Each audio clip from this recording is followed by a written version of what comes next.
मा खालामदों बयबो बिराद गोबाव जानायखाय आङो भिडिअ होआखैना मैयाबो दिनैबो बेखायनो आङो लाइभ फैबाय आरो आं दा स्टेशनाव दङ स्टेशनाव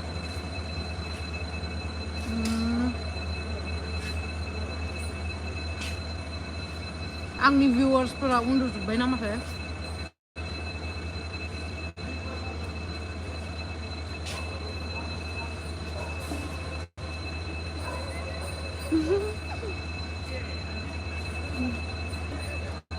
लिजा ब्रह्म हेलौ आब' मा ओंख्रि जानाय नायजाया माबा दाउ बेदर आलु ओमफ्राय दाउ बेदर आलु ओमफ्राय आरो मा जादोंमोन पटल फ्राय दालि आं दायो बहा दं मिथिबायना आं दायो ट्रेन स्टेशनाव दङ माजबाद ट्रेन स्टेशन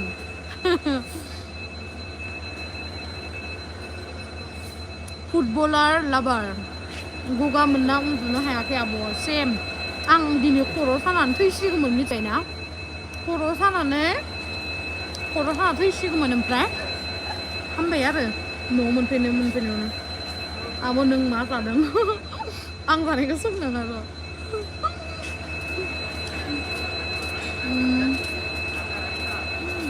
दिनै फार्स्ट लाइभ फैबाय आं आब' इस थेंक इउ ओमफ्राय आब' सना अननानै आंनि नाम पुर्निमा हेल' आगै पुर्निमा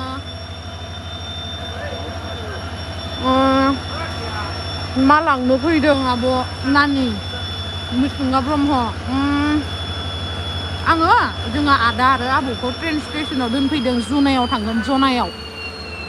आबौदो आदादो जनाय थांगोन आलासि फैदोंमोन आरो रिमा हाज'वारि अबाव थांनो आब' जनाय आं थाङा जास्ट आं ड्रप खालामनो फैदो दा बबाव दं बिनानाव मानस कुमार ब्रह्म आं माजबाद रेलवे स्टेशनाव दङ इमान गोबाव जाबायमोन आं मिथिबायना रेलवे स्टेशनाव फैयैया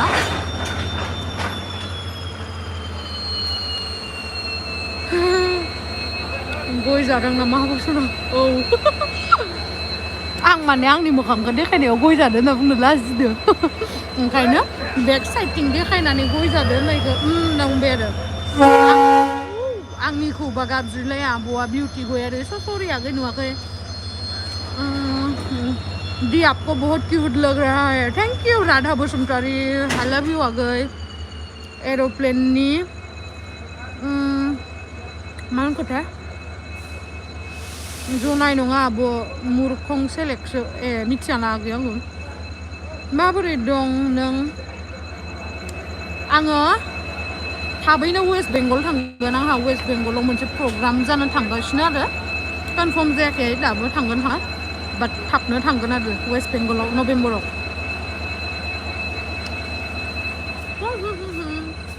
मार गरम बेयाव दोननो र'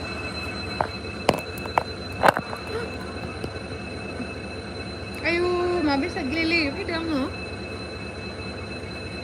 ओमफ्राय मानो खोमसिसिन नुदोंहाय लाइटखौनो नुवाखै आं दिनै खर' सानानै थैनोसैमोन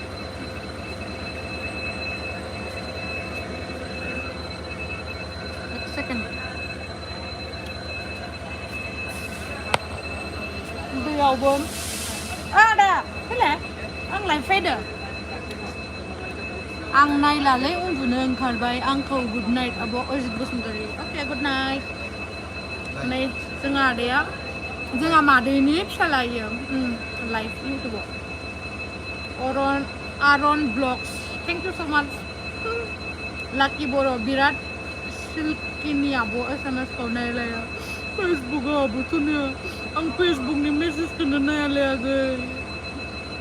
आब' आं नोंनि ड्रेसफोरखौ लाजोबनो लुगैयो रियेलि थेंक इउ अबयसलि आंनि चइसआ मोजां ना आगै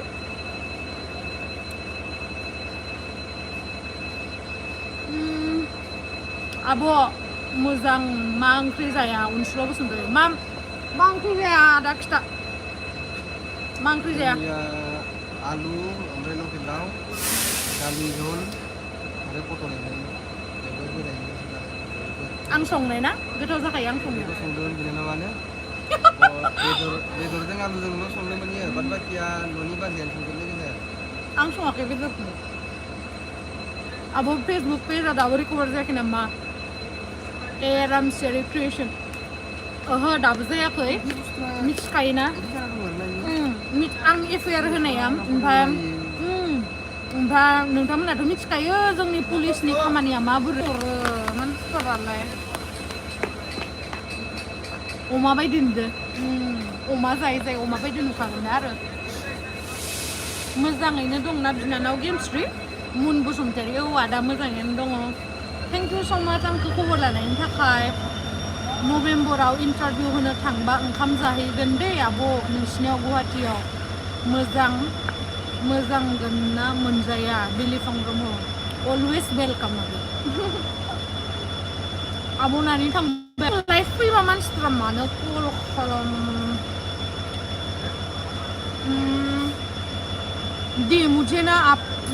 मुझे ना आपके वीडियोस देखना बहुत अच्छा लगता है thank you so much Radha Basumatary गावदां आब' गोरिब गेमार थैंक यू उफाय दं आब' नोंलाय खोमसि फाखन ब्रह्म आं दा दङ माजबाद रेलवे स्टेशनाव आयु मादि नुदों आंखौ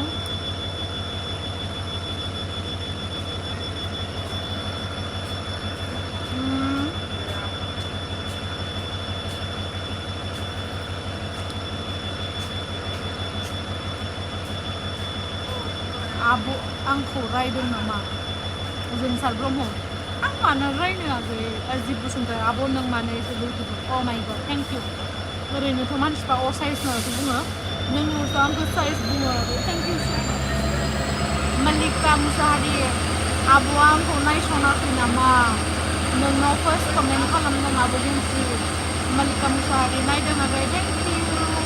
माजादाव मानो थांदों मानो प्रेमजित ब्रह्म आदा आरो आब'खौ बिनो फैदों बर'नि बर' उन्दुनो ओंखाराखै नामा आं हरनि दुइथा नङाबा उन्दुआ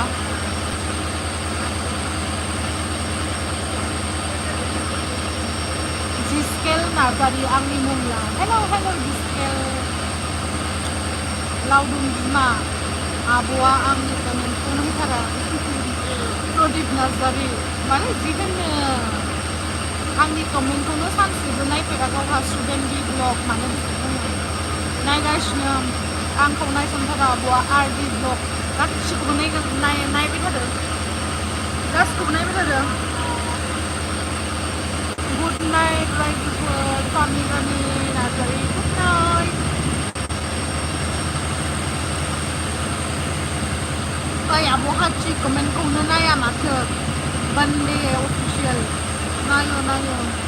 I am big fan of you since you look very beautiful second star vlog thank you so much bro दासो नुदों आब' फार्स्ट टाइम लाइभ नोंखौ आब' सना जोंसार ब्रह्म थेंक इउ धेमाजियाव बेरायनो फैदो आब' मनास ब्लग थांगोन सानसे थांगोन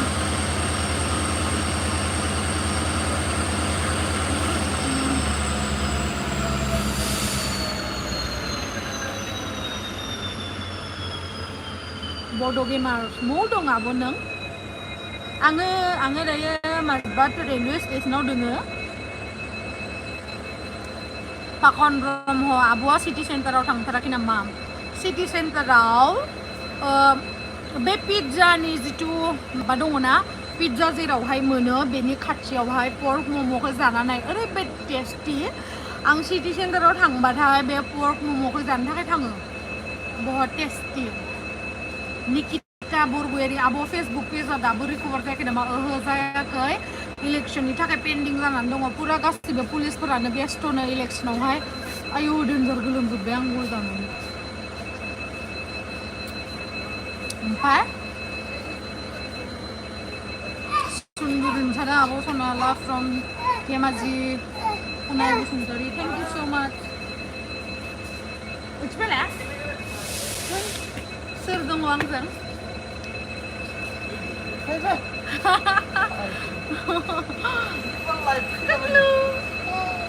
ayo sana Mai sana थांसै थांसै नामा ओइ दाना थांथ'आना दसे थाना थांगोन आइ फै ओइ फै गोलोमजोब्बायलां नोंलाय माइबा रायलाय आं हमनो हागोन खोरो हेलौ देलाय ओइ नों जुदि कमेन्ट्सखौ बिदि फरायबा नोंखौ मानसिफ्रा नुनायानो नङा बुरबक मोखांखौनो आं कमेन्ट फरायबाय दङ माथो गुमैलाव दं आय' नोंनि खर'खौ लानो मादि नुदों आं टावला जाथ'दोंलै सिन बादों आं थेत नोंनि खर' मारालै मानसिया नै नोंखौ इदि लाबासो नोंखौ फेसखौबो नुगोन दा हे टावला लाखिबाय थाया आं बोरै नुगोन नैलाय नों इदि लाबा नोंखौ बेसे असाइस नुगोन साननानै लावदुम मा खबरनो खबराथ' मोजाङानो दोननो फैदों आं गाज्रि मोनबायलै आब' आंनि कमेन्टखौ नायाखै पुरुषोत्तम गयारि सरि गुमिनि खर'आ टाख्ल' जाबोजोब्बायनो नोंलाय इसिनाव थांनानै रायज्लायहैखांनो आंनि सनमानखौ जागोन रलेन मेगनानो नुवाखै मा स्टेसनावलाय फैलाबायो नों जाम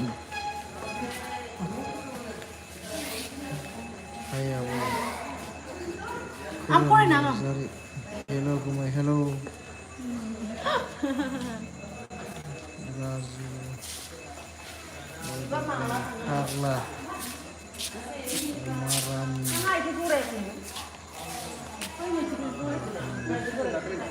मोजाङै दं हामबाय लोमजानाय हामबाय लावसिगौमोन नङा मा होनदों सिबाबो बहुद दंबावो खानाय सिङाव दाग जाना दंबाय थायो आंना खेबलागासिनो आंखौ हामबाय फामि मामोन रामसियारि लोमजानाय सोंदों ना हामबाय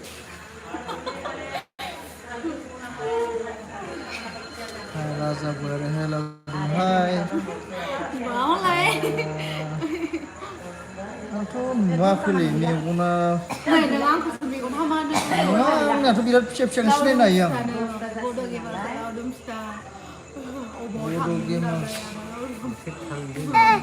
हाबाखौ माला लागोन निस्सय जागोन सेटेल जाथ'वाखै र' मोनसे बुस्थु खामानि मावगासिनो बेयो जाबा नोंसोरनो खिथानोसै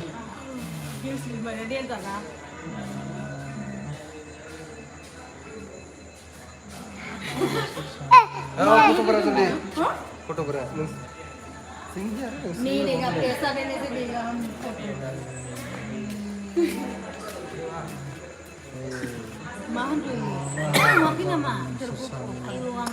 आच्छा हाबा जानायखौ सोंबाय थानाङा हाबाया जाखागोन नालाय समाव नाङा समाव बोलै इदि नुबाय थागोन दस' मोनसे नोंस्लाबा मोनसे आंनि नेम लाबोनो सुमन मामोनथाय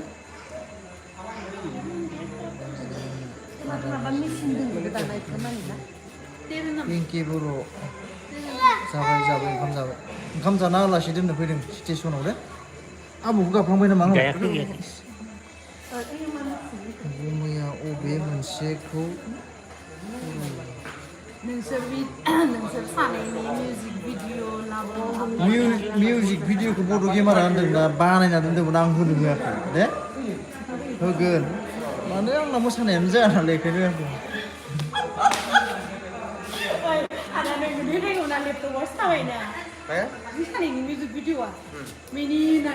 हाबायाथ' जागोन निस्सय एसएमजि गयारि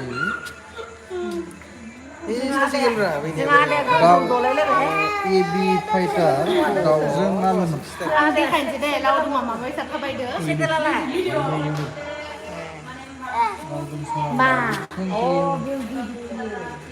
लावदुम टक्ला जाबाय औ टक्ला उपाय गैया गेम 3D नोंनि गोदोनानि चेना रुपा नामा नङा गोल्डेन डायमन्ड रुपा होनबाबो प्रब्लेम गैया होनजायो मानसिया होननायखौथ' नों मा खालामनो होनबाबो सोंदोसोना आंबो नोंबायदि मोनबा जायो आं रानथोंखाय आय सना सुस्मिता आं रानथोंसो जानो लुगैयो कारवानि जोहोलाव लोदो जानो लुगैयो नों खिथाहर मा जाबा लोदो जागोन आं खिन्थु हामख्रेंखौ मोजां मोनखाया मेथाइ जागोन नाय फै आंनो लोदो नांगौ एसे लोदो होमबासो मोजां नुयो एसे फिट मोजां नुयो आरो लोदो बाराद्राय हामख्रेङा खिन्थु बया मोना दे आं बया मोननानै होनाखै आं बेखायनो होनदों हामख्रेंबाबो जेबो बुंनाङा आं हामख्रेंखौबो बया होनाखै आंनि सइसनि आरो मा जाखो अब्ला नुदोंलै आदा अब्लानो जाना दं दा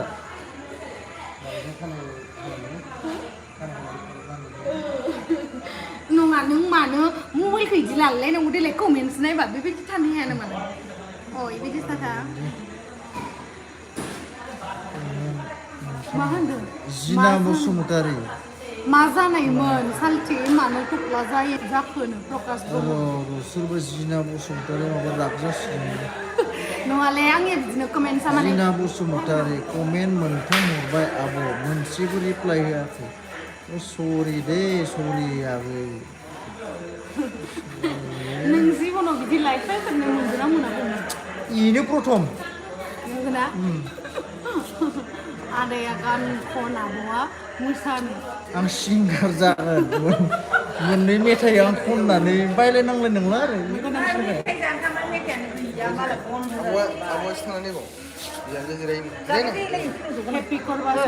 माबा मेथाइ दखानानो गैला मानालि गैला थांबाय मालाय हामखुंखौ बासिनानै हामख्रें हिनजावफोरजों थेख्लाय जाबासोनो नङा हामख्रें हिनजावफोरखौ बासियाखै आं बासियाखै दै बया मोननाङा मालाय आब' खेबसे फाखन ब्रह्म बा मालाय होनबाय बा मालाय करवानि जोहोलाव बारा देखायथारो आब'आ निस्सय बारा देखायनायाथ' बिदि नङा आंना 50नि बारबाय कमेन्टआ जेकि नार्जारि रेसपन्स होदों माखासे माने एसे गारिया 1 घन्टा दंबावबा माखौ समायखायो अरायबो खुसियै थाथो गड ब्लेस इउ आदा आब' बड' गेमार्स थेंक इउ स' माच आगै लोंनायसो नोंखौनो आं हाननानै आंथ' लोंफेरा मिस्टार सोगोम आंखौ नों लोंनाय नुदों नामा आं लोंथ'वाखै फंबाय आं गारथ'दो सिगां लोङोमोन खिन्थु आं गारथ'दों बोसोरब्रैसो जाबाय आं आयौ आं थैनोसै मिनिनानै आरो गोदानखौ फरायदो थांखां आब' मति जाफिनबाय नों एसे औलै बि लिजेन्ड थेंक इउ मति जादों जानायालाय गुमैलै मालिका गुमैलै गान रोजाबदो दे खेबसे गानखौथ' बिराद मोजां रोजाबदों आं खिन्थु दा रोजाबथ'वा दे स्टेसननि मानसिफोरासो बबेबा फैसा होफैलाबायगोन नों लादोंलै आं नांला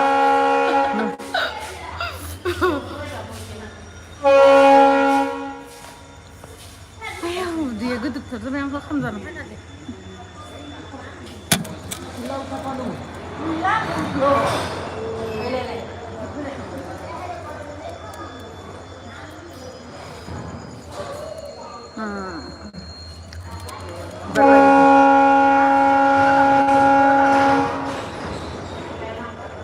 गेमस्ट्रि आब'नि वेटआ बेसेबां आरो लावदुम आदानि वेटखौ बुंहरलाय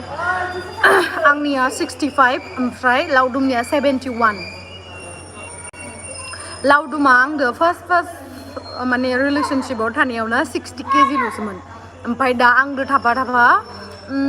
2 yearsआवनो बियो 71 जाबाय 11 kg गेन खालामबाय बियो नायलाले आंनि कमेन्ट बेसे हरबावनो बन्दे अफिसियेल मानो बिदि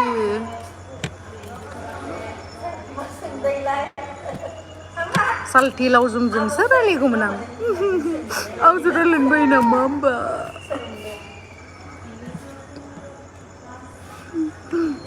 इयो लानो रोंथारा फनखौ माबायसा लायो मिथिबायना लावदुमा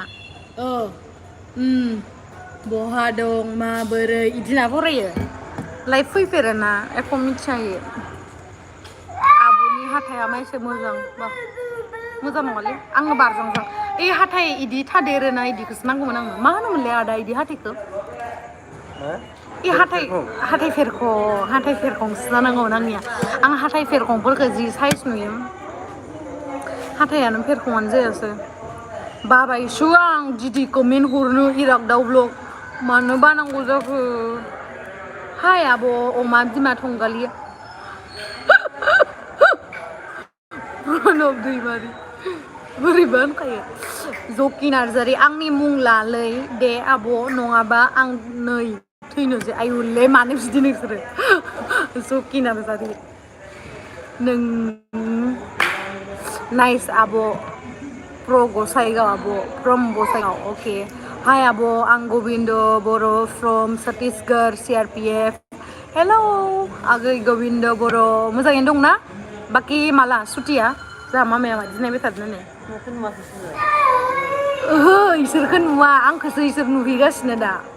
जोंहा मामाया मिथियाना लाइफ फैनाया मा बुस्थु माथो इखौलाय नुवाखैनो मामाया सानदों खोमा भिडिअ कल रायलायदो होननानै बबेयाव थांगोन आब' आं थाङा जोंहा आदा जोंहा मामानि बिनानावनि फिसाला ओमफ्राय जोंहा मामानि बिनानावनि बिहाव माने जोंहा आबौ फ्रम धालिगाव बिग फेन आब' मौसुमि बसुमतारी थेंक इउ स' माच आगै लाभ इउ आंनिखौ लांफाय आब' हाथायखौ नांगौबा आयै मोनथाय दैमारि नोंनिया होमबा हाथाया फेरखं नामा होमबा देनां आंनि फिसाजोखौ फेरखं ओमफ्राय आं बायसा मटिटि खालामनाङाथो आंनि फिसाजोखौ देनाङो साइसथार बनायना हरदो भगबाना आब' लकडाउनाव मा होनखो लकडाउन 3 माला फैयोलै फरेखा होनो बाथारदों आं आयु लकडाउन S3 आं बाबाय अमा बिमा साइज गैयि रिप्लाइबो होआ नों काजिया मानसिनि मानो बिदि बासियो एख' नङा दे नों बासिबाबो एख' मोना आंनि नामला आब' खनसे सुमना बर' हेलौ सुमना डार्लिं आंनिखौ मानो नायारा हो जोंबायसो दे आं गासिबो बिदिल' बुंहरो सोरनिखौ नायसननो देलाय आङो रागा जोंनो ओंखारबाय आं रिप्लाइखौनो होथारो आब'आबो आरो गुमैयाबो संगिता बसुमतारी स' सरि माबा करियान गार्ल बायदि आयु हा मा बुस्थु लाथा एम्फौ माहामो दोङो हे फानदो फुलाय होमबा लानो एम्फौ लाथा खोरो आयौ मानसि गोलावखौ नायलाय आङो इमान लदा दाना लाथा एम्फौ फानदोनो खोरो माहा फानदो ना लादोसो खोमा मा सना लाङोनो ओमफ्राय फानगोननो खोरो बबेयाव हारसाना बर'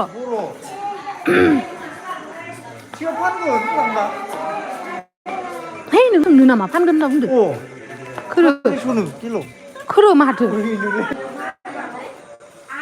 दायो जोङो लाथा एम्फौ बायनो थांगासिनो माने लाथा एम्फौ नोंनि खखाब बिजौनि सहाय बिमाया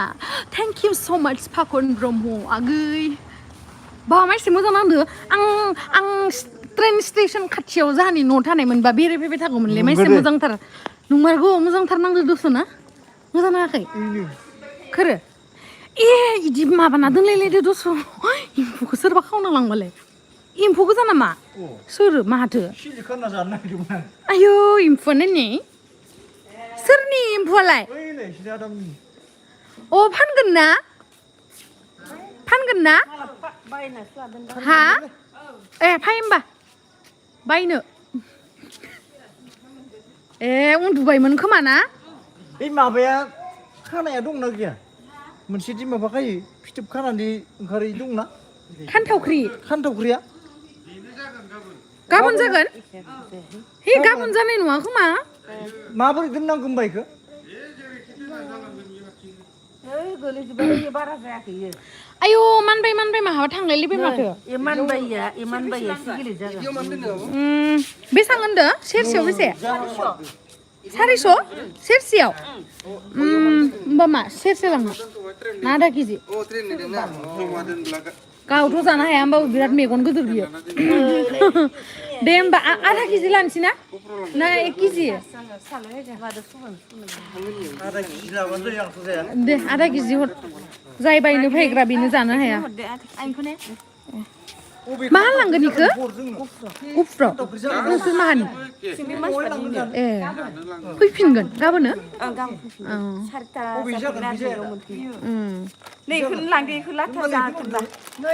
खानथावख्रिखौ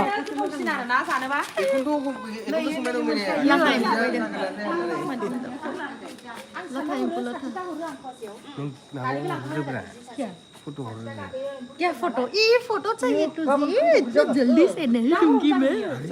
नहीं दूंगी कब्बाया ngabu marani सर बाबु नाया आं लाटाइखौ बायदोना बे गेसावाथ' मासे माने बासिनाय जेनेबा रतन ब्रह्म बबेयाव थांगोन आं थाङा नै बेखौ दोननो फैदों आं नै बेखौ होमबा सेर गैयाबा मा जोंहा हिसाब दंखायोना 60 थाखा खायो जोंहा खानथावख्रिया इदि जागोन नों मानो दांदों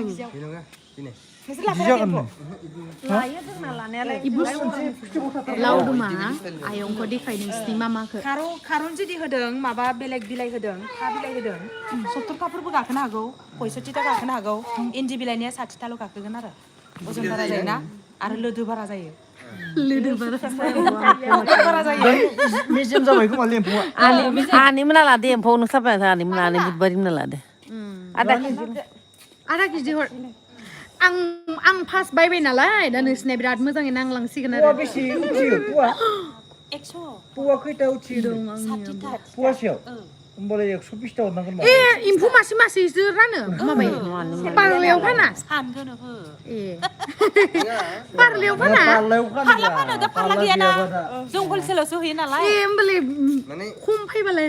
खम थाङा इन्दिबाथाय इन्दि होनायबा गिलिरसिन जायो नालाय इन्दि होनाया गिलिरसिन मोदोम बारा नोंबायदि आं बायसा होनदों दा खैथा हरगोन दे होमबा 120 ता हरगोन आधा केजियाव 120 ता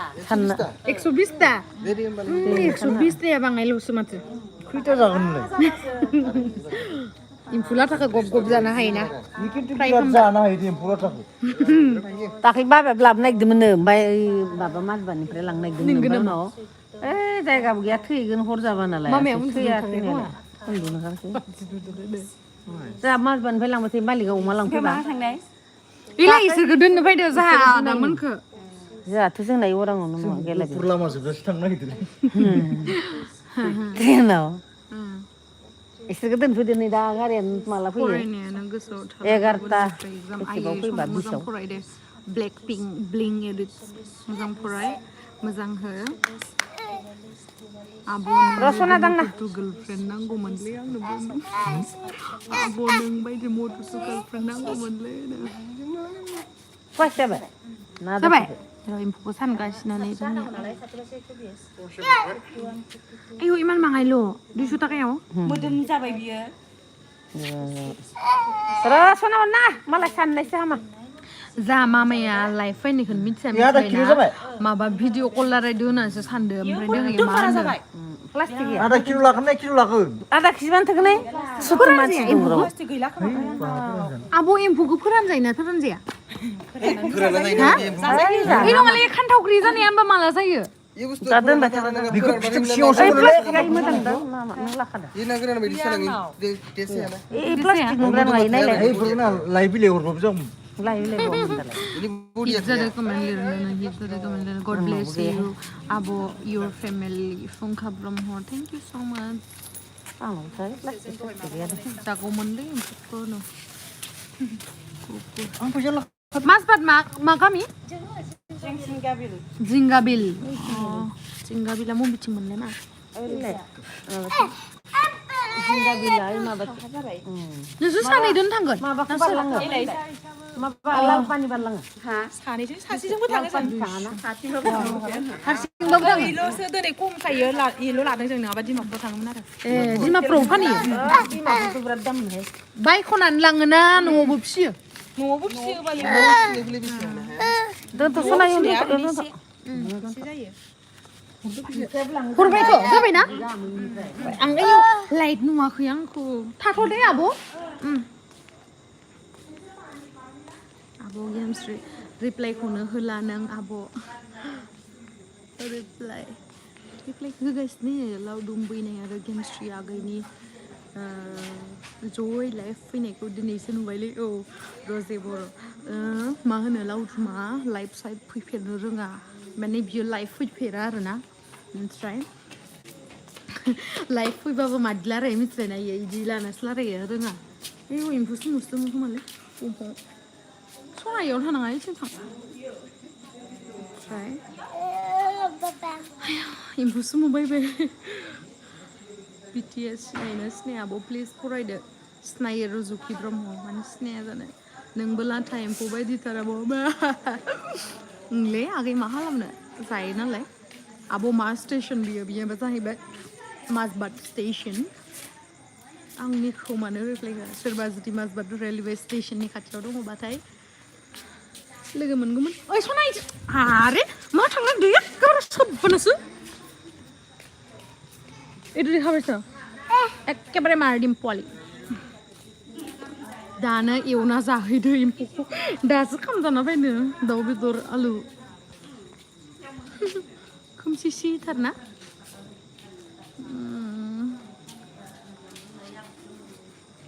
आबो आंनि रिप्लाइखौनो होआ माने आयु 32 मिनिट्स जालायबाय आङो लाइभ फैनाया आबो समा गलु मुलु उलि बारा लान्थिं जागोन दा मिथिया दा स्रां नुबायना नुवाखै आं जि जाय ब्रें ब्रें जाना दोङो जास्ट आं न'आव मोनफैदोल'सोमोन आरोना न'आव मोनफैखांनानै न'आव मोनफैनानै आरो आदा मोनदो खावलाय गिदिर नुदों आंखौनो लरा दा मानसिखौ खावलाय गिदिर नुवाबा माथो नुनो लाथा एम्फौखौ जानायखौ भिडिअ होदे लाथा एम्फौ जानायखौ दाबो थाङा नामा थांथ'वा आबो गान खनदो एसे आं खननो रोङा आयु एम्फौ नायलाय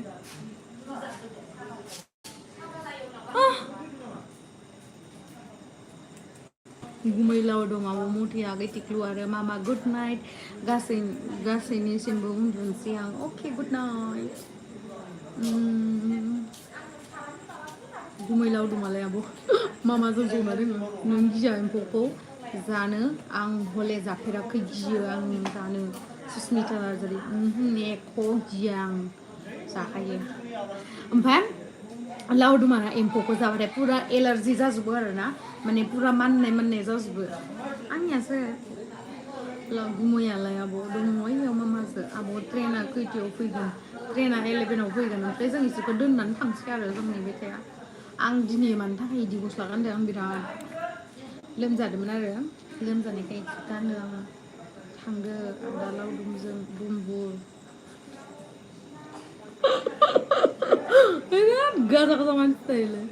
दी कभी दिन इंस्टाग्राम पे भी लाइव वीडियो बनाएगा प्लीज हाँ श्योर बाद में करूँगी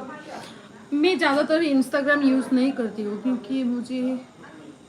पहले इंटरेस्ट नहीं था इंस्टाग्राम पे और आज तक थोड़ी बहुत है माने आं इंस्टाग्रामाव बारा एक्टिभ नङामोन आरोना इंस्टाग्रामा बहुत सिगांनिफ्रायनो दङ आंहा बाट आङो बारा इउज खालामामोन आरो ओमफ्राय दानासो इउज खालामोसै एसे एनै आब' सना आंनाबो नोंजों सेम थार मोदोमा आंखौ मानसिफ्रा नोंजों सेम बुंबाय थायो अनुमुसाहारि आब' जिडि प्रडाक्सनाव भिडिअ आपल'ड होआ नामा होगोन माखासे प्रसेस सोलिगासिनो ओमफ्राय नभेम्बरनि 16आवहाय 10 नभेम्बरावहाय रिलिज होनो नाजागोन आरो मोनसे मेथाइ बिराद बरिया मेथाइ मोनसे हारिनि मेथाइ नायनोसै होनो हागोन ना हाया आरो नभेम्बराव खोमसिसि नुदों नामा ओमफ्राय आंनियाव जथ'नोसै दसे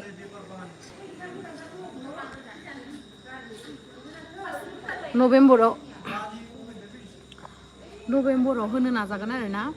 ओमफ्राय मा होनो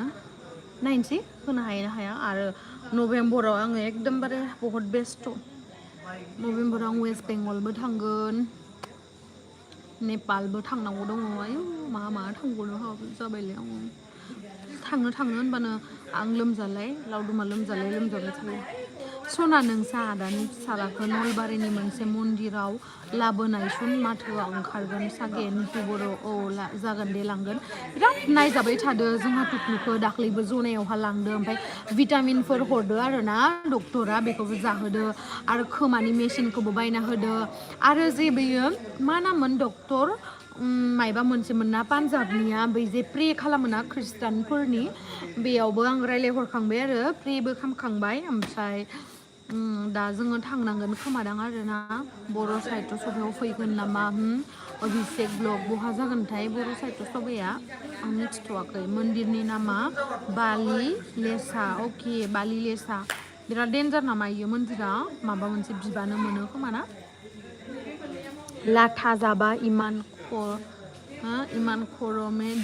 दिङो इमान खर' मिदिङो माथो आब' नोंहा मिदिङा नामा नाहा एख' जाया लावदुमासो मोदोमा बोरैबा माबा बुनाय जायो आब' मा ओंख्रि आं मा बुजियाखै वेस्ट बेंगल आब'खौ मालाबा लोगो मोनबा हामगौ लोगो मोनगोन दे मालाबा आंसो गोसो थोनो लुबैबाय नोंखौ नायबाय थाना प्रदीप नार्जारि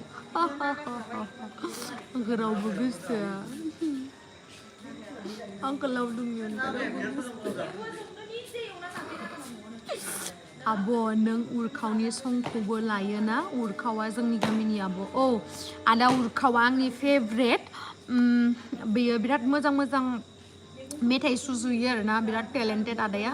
आरो आदाखौ आं दिनैसिम लोगो मोनाखै बाट आदानि मेथाइ आं बहुतथा लाबाय प्लास्टिकनि गलाब बिबार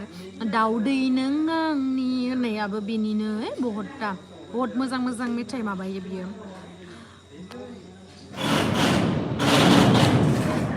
आई एम सॉरी दी मुझे बोडो मेरे टाइपिंग करना नहीं आता सॉरी इट्स ओके आब' नों उरखावनि संखौबो लायोना उरखावा जोंनि गामिनि औ आब'नि मोदोमा मार हिटखा आंनोबो नांगौमोन रकि बर'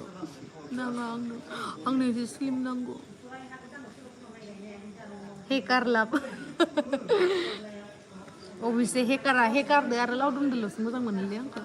हेकारानो मिन्थावनासो एक्सेप्ट खालामिनिनो मा खालामखो बाय नायाबो मायाबो कमेन्टफोरखौ आनसाबस्क्राइब खालामसै आं प्रेमजित ब्रह्म मानो बिदि होनो नभेम्बराव बर' साहित्य प्रग्राम दं बेहा नों फैनाय दा नों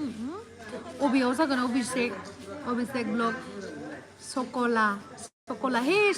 सकला नामा जिखुनु आंनि प्रनाउन्सआ मिस्टेक जानो हागौ आरो हाय आब' एसे लाइटआव थाना मिनिसाय आब' खुगा हमफिरा मिनि हिटल' मोनखायो आं सकला नोङो आंखौ बहुत कमेन्टस खालामो बेनि थाखाय आंनि गोसो सिंनिफ्राय नोंखौ साबायखर मानो होनबा आं जिमानखिनि भिडिअ आपल'ड होआ मानो नोङो कमेन्टस खालामखायो आंखौ आं बिराद मोजां मोनो नों बिराद नायो आंनि भिडिअखौ थेंक इउ खोमसि नुबाय ना आं जेराव ज'दो इयाव खोमसि ओइयाव थांनो होमबा आं बे ओइयाव मानसि दंसोयो ना लासिनोबो ओंखारो आं मानसि थानाय लासिनो सिगाङावनो होमबा इयाव थां दे रावबो मानसिया इदि इमान गोबाव लाइफ फाया खोमा आंल'सो फायो दा नुबायना स्रां नुबाय दा स्रां नुबायना नुवाखै बहुद दं बेयाव फाग्लि Impau गियाबो नामा joking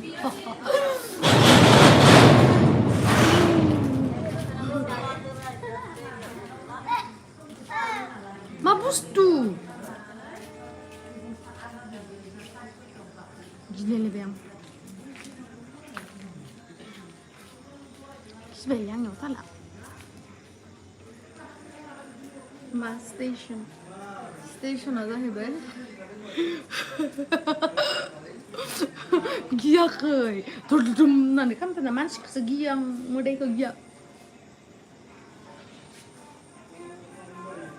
आब' नों माथो आरबि प्रडाक्सनाव गाया आब' आंहा गावनिनो प्रडाक्सन जाबाय दायो आं गुबुन प्रडाक्सनाव गाथ'ला बिदि नङा जेनेबा खिन्थु आं दा गावनो प्रडाक्सन गाबाय स' गुबुन प्रडाक्सननिफ्राय बेटारसिन भिडिअसफोर बानायनो नागिरनायानो आंनि थांखि बाट बेबायदि नङा जे सोरखौबा गाहायाव थिखोनानै गाव गोजौआव थांनाय बेबायदिखौ होनाखै आरो माने एसे कम्पेयार खालामनो हानाय जानांगौना बेखायनो आरो स' देट जोंनि बर'नि कालसारा जौगायो लावदुम आदाया फुटबल गेलेदों माहा गेलेयाखै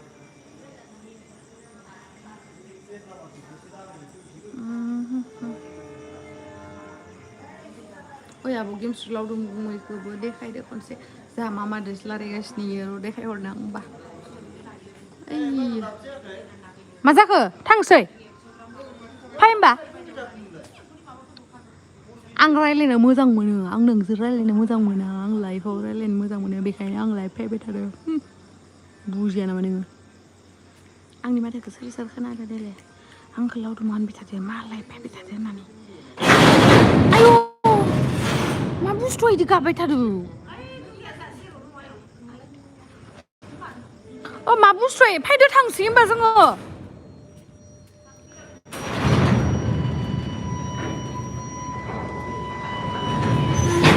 जा मामादो लावदुमदो नायलाय मामा लादों गिनो ओंखारबायलै आङो आथिं थानानै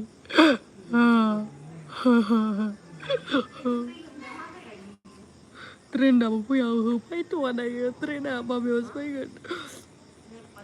दिलुलुनो मानसिबो थाथारा माथो स्टेसनाव एम्फौ लाथाखो आब' मोनाथ' उन्दुबायसो थायो एबारनिफ्राय आंथ' मिथिबाय नोंसोरो बिदि एम्फौ लाथाखौ लामना दोनो होननानै खाव फायनांसिगोन एबारै फायनानै नोंसोरथ' उन्दुबायसो थायो हा मोनमारगोनबोथ' दानो नै होमबालाय उन्दुबाय थाबालाय अ हे बेबायदिबा जानाय नङा एबारनिफ्राय एम्फौ लाथा जानो लुगैबानो माजबाद स्टेसनाव फैदो आरो होफैदो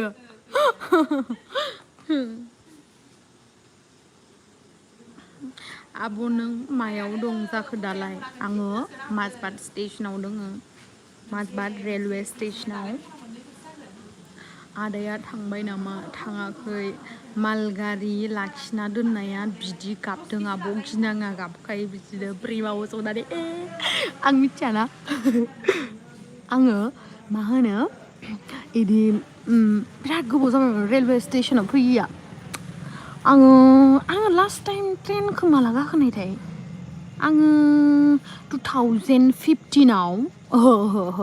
2016आव बङाइगावआव गाखोदोंमोन बहुत गोबाव जाबाय लास्ट टाइम ओमफ्राय फार्स्ट टाइमा जाहैबाय क्लास 5आवहा आङो जनायाव थांदोंमोन बे टाइमाव गुड नाइट आब' सना रिप्लाइ होलाय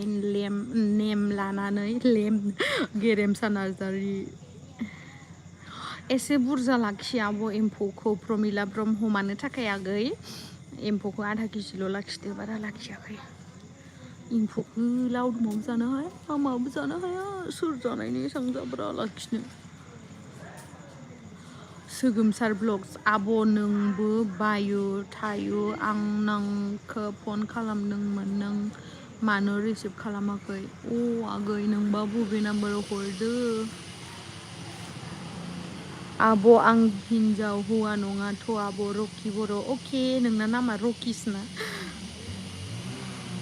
मालाय आंनि मोनसेबो रिप्लाइ होगुलाया सोरां दैमारि सरि आब' गेमस्ट्रि नोंना ब्लाड ग्रुपआ मा जथिका ब्रह्म आंना बी पजिटिभ आंना ब्लाड ग्रुपआ बी पजिटिभ ओमफ्राय लावदुमनि ब्लाड ग्रुपआबो बी पजिटिभ लावदुमदो जामामादो जना दंबायखायो आरो खनसेबाबो नायथारदो आब' सना प्रमिला ब्रह्म माखौ नायथारनांगौ होनखोथाय आंनिखौबा रिप्लाइ हरा बिनानाव रंजालि नार्जारि मानो बिदि होनो आब' आं हरगासिनो माथो रिप्लाइ आंनिखौबा रिप्लाइ हरा आयुलि हरगासिनो बुहुथा आब' हनै आं गियालै डेन्जारसो गेमस्रि दैमारिया नुवाखै माहा दङ आं नुवाखै हारसिं आब'ना हाथाया थाइबेसे रज'खो आंनिया हागोमा रज'दोंमोन ओरैबायदि सादो गाबोन नोंखौ खावना लायगोन आब'रनो प्रणब दैमारि बिब'खौ खावनालाय मा मोननो नोंलाय बिब'खौ खावनानै मा मोननो एख'थ' मोना गाबोन नोंखौ खावना लायगोन आब' इस लांफाय दंदोंबा नों आंखौ थिखोनो हानाय नङा मालाय आंनिखौबा रिप्लाइ होआ नानिया अनजालि मुसाहारि बिदि नङा आब' आं हरखायो जकेट नार्जारि नुबाय गिमोरोना गिमारा I am not गिबाय करें आं गियाथ' जि बोरैबा गाबबाय थायो ओमफ्राय ट्रेना धुदुं धादां ओइ आब' मावदाय दंल' ओनो मुदाया माने इदि सिगिबाय थादो नोंखौलाय माने इदि सिगिदो हामा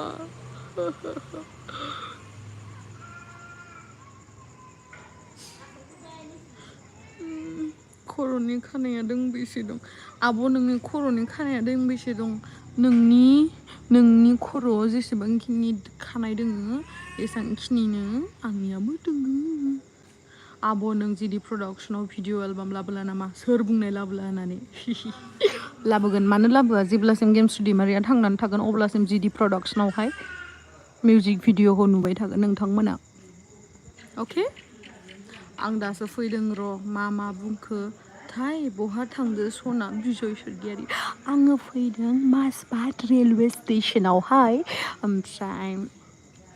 दायो आं खोमसियाव दोङो ना बेखायनो मोखांखौ देखायाखै आरो ओमफ्राय उनथिं गुफुर ड्रेस गाननाय भुत दं मानो बिदि सिगिबाय थादोलै इ बंफांखौसो गिनो ओंखारसोदों नायलाय जि गिदिरथार ओम सदगुरफा आङो जुदि ओम सदगुरफा होनना बुङो होमबानो लोगो मोदैया खारखायो मिथिबाय आं गिया आं दिनै अख' गिया माने इदि सिगिबाय थादो ओइ प्रणब माने सिगिबाय थादो बिदि हामा गियो आं इदि होननायखाय बिराद गिदोना सानलायलायदों नामा नोङो आंखौ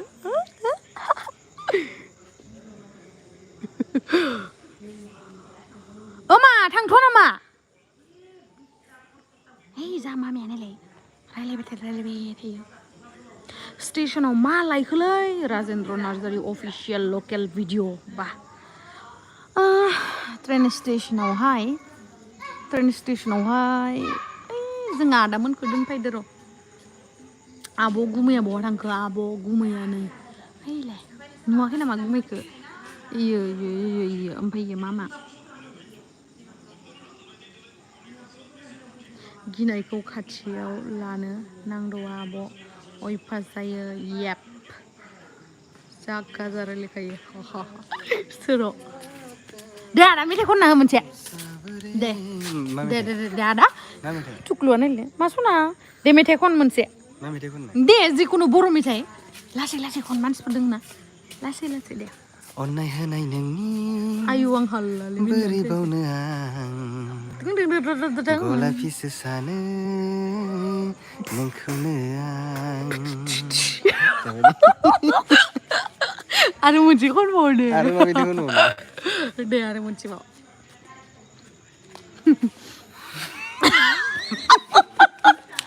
खनना दे नोंथांमोना रिकुवेस्ट खालामहरलाय दे लाइफ नहीं है ना मैं ऐसे वीडियो बना रही हूँ बोलो दे गान खन मोनसे दे मा मेथाइ खननो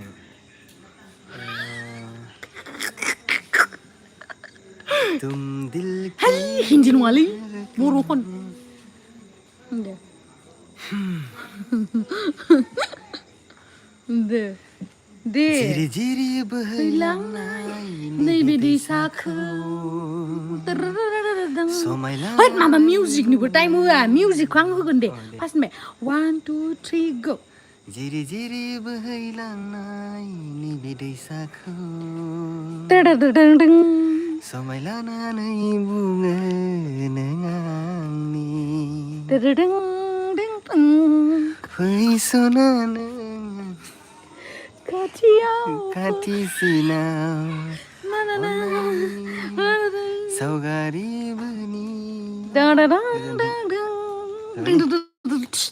Aduh, ada bawa pas nih pak.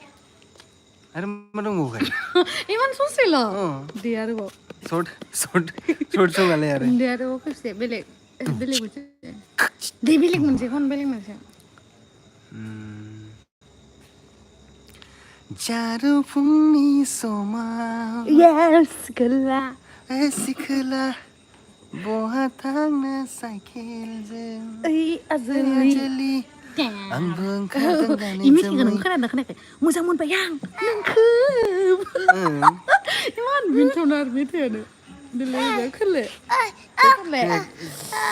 Dia tuh sini kan ada. Mai bangun sih. Ya kele. Nu keren lu kedene. मा जालायखो नोङा बे मबाइलखौ लाबोनानै गाज्रि खालामा अ बुरि बे मबाइल होथारनानै होथारै मानसिनि गोलोमजोब्बाय नामा गोलोमदोथ' आं रायलायबाय थादोंना फैनाय इधर आओ दामदो इखौ राव रायलायबाय थाया मानो बिदि होनो मालाबा सोङाला हाय डिस्टार्ब हेते साबा हायदो थांसै होमबा ना आङो 51 मिनिट्स लाइफ फैबाय बिराद गोबाव 51 आदा So happy abo fungkaw brahmo nangni mininiya sirni थाखाय konlain abo kon lai आधा घन्टा नों nangni sirni saro horni समाव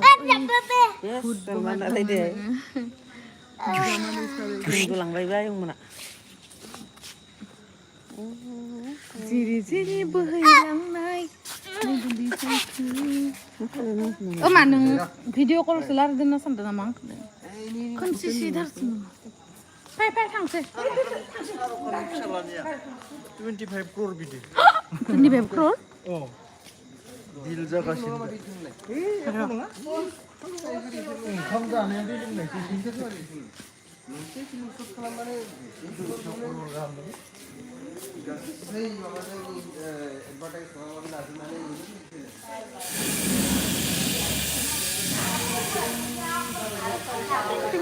थांसै आं बिराद गोबाव रायलायबाय नोंथांमोनजों बहुत इन्ट्रेस्ट खालामबाय आब' आंनि मुंखौ खेबसेला कनसन वारि हेलौ कनसन वारि आब' आरो हिटखौ वायो हिट आलासिखौ गारना थांसै नामा औ थांसै गाबनांसिगोन आरो जोंहा आब'खौ देखायनो र' आं जोंहा आब'आ बिराद मोजां आब' माने जोंहा मामानि बिनानावनि बिहाव एक सेकेन्ड आब' आं नोंखौ बिराद थाजानो लुगैदोंमोन मा आं मानो थांनो नागिरदो देलाय बुंलाय जाबायलै सना जाबाय हा जाबायलै थांनो ओंखारबाय आं जेबो नंलालै थांनो फैथारनाय मानसिखौथ' बिदि लाखिबाय थानो हामा ना ओइ आदानि हाबायाव थांगोन आं दे आब' नों आंखौ ट्रेन स्टेशनसिम लांफाय दे माबा लाबाय जोंहा नैबे एम्फौ लाथाखौ लाबाय माबानो सेरबो गैया माबानो सानै एम्फौखौनो सानैसो हरो 20तासो जाखागोन 20ता आं 20ता जाबाय माबा साननासो हरदो साननानै जागोन आरो जागोन माथाम ना मा बारा बारगोनब्रा 100% बारगोन यार मा 10तासो 10-15तासो बारा जागोन नङा माथाम मा दाम लांफै सारि सनो बारादो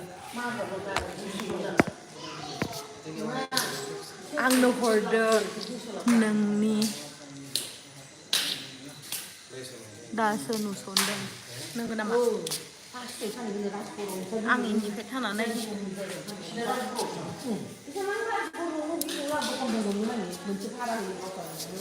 गुड नाइट 54 मिनिट्स जाबायानो गुड नाइट दोनथ'नोसै आं थांसै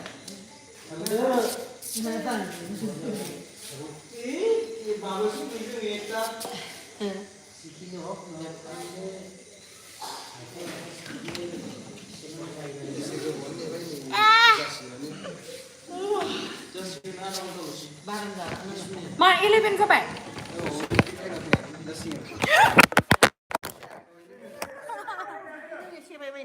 सेफायाखै आंनि फना गोलैदो माने आंनि फनखौ खोख्लैना होनांगौ नोङो साला दिस्टन मानसिफ्रा लानो मोनाखै नालाय आंनि फना